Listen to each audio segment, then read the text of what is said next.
Well, good morning, my friends. I hope you are doing well. Quick, before you watch the rest of this video, could you do me a huge favor and go to Instagram and follow me at Scott McKenna? I know that's like a really hard sales pitch immediately when I start this video, but I have some big ideas for Instagram, specifically in live streaming. I may move all my live streaming to there and do some really unique things with Instagram. I think it's a great platform to be able to follow me on if you also follow me on YouTube, because a lot of the stuff I do on there is different than here. So sorry for the sales pitch immediately, but please follow me at Scott McKenna. That's it for now.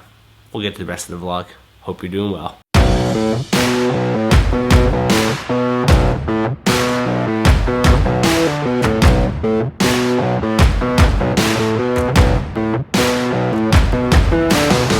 So one of the most common questions I get when a lot of you see time lapses of me working specifically on audio, you know that audio is so incredibly important to me, is what is this program? This program that looks nothing like the program you're used to using. It's not anything that you normally would use unless you're really passionate about audio, as I am. It's a program called iZotope RX6 Advanced. It is a very expensive program for being just audio, but it's a program that I have used on every single video I have ever created on this YouTube channel, on my own company's channel, on any piece of content that I put out and I touch audio with, which is every single piece of content, I bring it into this program that is just specifically for audio. Now, it does require a little bit of knowledge, really, if you dig deep into the program, because obviously it has a huge amount of stuff that it can actually do to audio, and you need a little bit of knowledge, but even the presets in general are just super, super useful. But I finish an entire film. All I do in Final Cut on the audio is actually just the final mixing of overall volume. Everything else is done externally. So I put all my rolls out. I export rolls entirely, just like the external audio. So speeches and ceremony things and vowels and all of those go in one file. I import that file into iZotope, and that's where I do everything from the leveling of the audio, the EQ, the denoising, the de-reverbing. I could go on and on because there's a whole lot about this actual program. I'm going to do a whole separate video on why this program is so fantastic, but it's literally the only program that I use every single time. It's amazing. I'm going to show you a quick sample of just why it's so good in just something like a typical speech. Now, some of this, like I said, requires a little bit of knowledge of EQ, but I'm going to let you hear what a speech sounded like when we got it from a DJ, where he decided to take all the high end out of the actual speech because he had some feedback. And so naturally, if you don't know audio and you get feedback, everyone just grabs all the high end, brings it out. Problem is, that sounded awful for the actual recorder mix. So first, I'm going to let you hear what it sounded like without being adjusted whatsoever. I believe you found your calling in life. You said you wanted to have a lasting effect on someone's life. That someone is AJ. And then you'll hear the final mix after it was EQ'd a bit, denoised a little bit, de-reverbed a little bit, and made it sound 100% more usable. I believe you found your calling in life.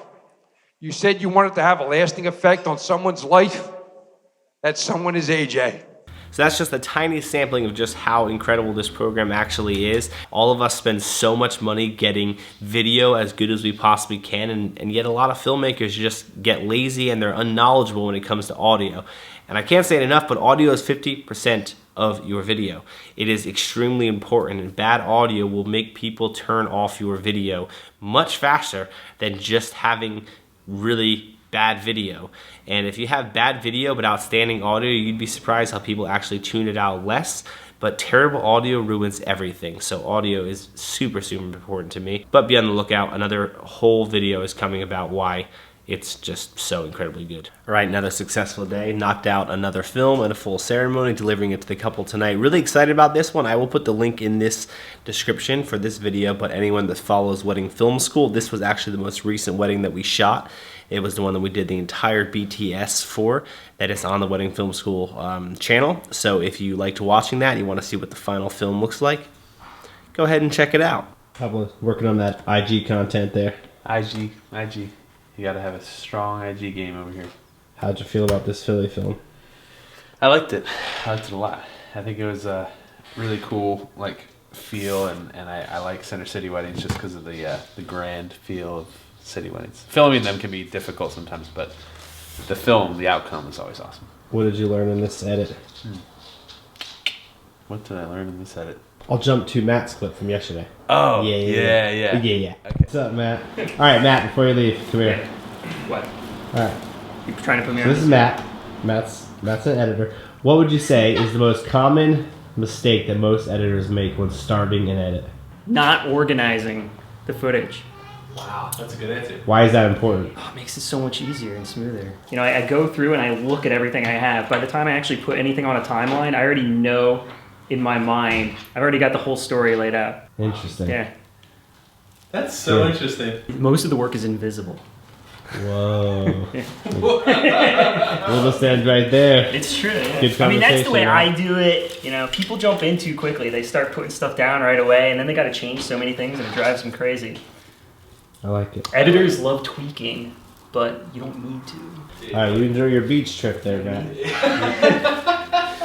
All right, see It's ya. like, how does God create, right? By the time something physically exists, you don't see it like turning into molecules again. Right, You know, like right. once it's there, it's there. It just did. You know? It's true. He doesn't just throw somebody somewhere and be like, now what should we Yeah, do? it's not like, oh, I There's a did plan. this rock wrong. It's like, no, man. Yeah, it's good work. It's good wisdom there. All right, see ya. Drive safe. So for those who don't know, that was Matt. Matt is one of the editors that does most of the wedding films that come out of 4LC Studios. He's been doing a lot of them. He does the primary cutting of the films, and then Pablo and I do the finishing of color, tweaking some of the parts of the film. I do all the audio stuff, but he does a lot of the storytelling, cutting of some of the longer length films. We're doing some internally now as well. Pablo does some, and then I very rarely do any actual cuts anymore of wedding films, which is the way I love it, because I think that they're doing a great job of it, and it's just not something that I really enjoy as a whole. But what I really liked about what Matt said is so true. I think that no matter what you do, especially if it's editing, but really any sort of running of a business or operating anything, the more organized you are, the better that your efficiency becomes overall. I think too many people waste so much time, especially in editing.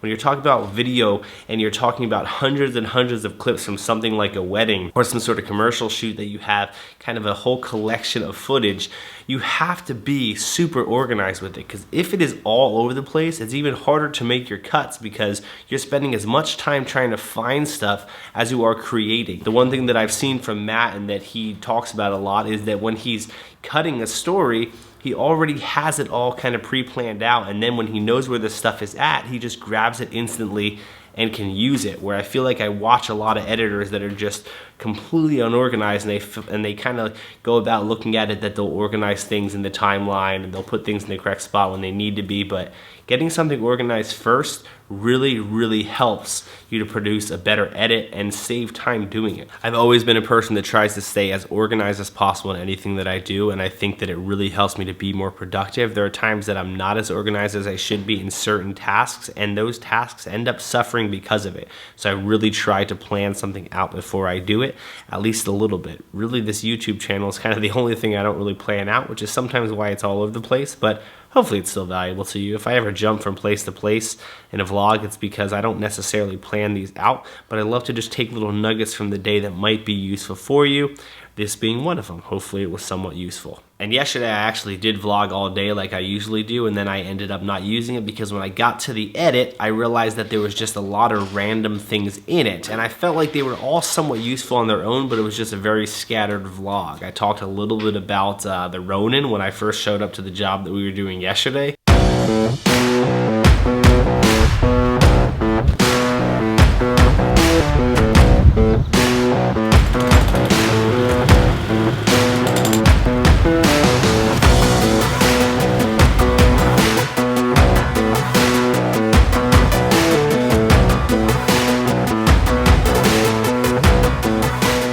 Probably one of my favorite features so far of the Ronin that is just, I think, an awesome design is this little trigger right here. And if you're not familiar with what it does, any gimbal has natural movement where when you go up and down, it will naturally come with you. That's what it's designed to do.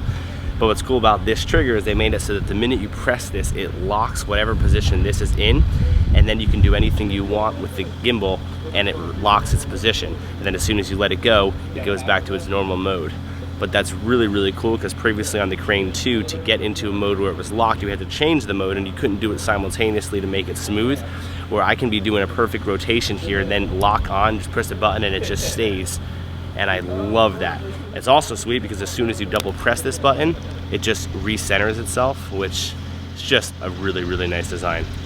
and you can quickly switch your modes here, but so you can naturally just go right from getting your shots where you're rotating to lock it there, and then just do anything you want, and it holds that position.